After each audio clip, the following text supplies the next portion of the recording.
Carlo আনচেলত্তির master class, ব্রাজিলের অবিশ্বাস্য জয়, জাপানকে হারিয়ে শেষ ১৬ নিশ্চিত করল সেলেসাওরা। ২০২৬ বিশ্বকাপের রাউন্ড অফ 32 বা শেষ ৩২-এর শ্বাসরুদ্ধকর নকআউট ম্যাচে জাপানের মুখোমুখি হয়েছিল ৫ বারের বিশ্ব চ্যাম্পিয়নরা।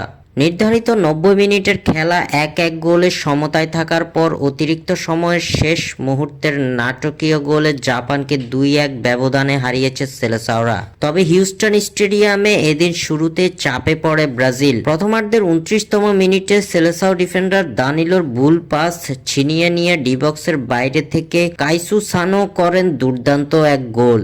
১০০ গোলে পিছিয়ে থেকে প্রথমার্ধের খেলা শেষ করে ব্রাজিল। তবে দ্বিতীয়ার্ধে নিজেদের ছন্দ খুঁজে পায় সেলেসাওরা। একের পর এক আক্রমণের ফলাফল পেয়ে যায় ৫৬তম মিনিটে। গ্যাব্রিয়েল মেগালহাসের অ্যাসিস্টে দারুণ এক হেডে গোল করেন ক্যাসেমিরো। এরপর দুই দলই জয়সূচক গোলের জন্য মরিয়া হয়ে আক্রমণ চালাতে থাকে, কিন্তু জাপানের রক্ষণভাগ বারবার ব্রাজিলের বিশ্বসেরা আক্রমণভাগকে প্রতিহত করে ম্যাচটিকে অতিরিক্ত সময়ের দিকে নিয়ে যাচ্ছিল। ঠিক তখনই ম্যাচের ৯৬তম মিনিটে অর্থাৎ যোগ করা অতিরিক্ত সময়ের শেষ মিনিটে এক দুর্দান্ত প্রতি আক্রমণ থেকে বল পান গ্যাব্রিয়েল মার্টিনেল্লি। জাপানি ডিফেন্ডারদের পরাস্ত করে অত্যন্ত নিখুঁত এক শটে বল প্রতিপক্ষের জালে জড়ান এই তারকা ফরওয়ার্ড। এই নাটকীয় গোলের সাথে সাথে হিউস্টনের গ্যালারিতে উপস্থিত হাজার হাজার ব্রাজিল সমর্থক বন্য উল্লাসে মেতে ওঠেন এবং এশিয়ার পরাশক্তি জাপানের কাতার বিশ্বকাপের পর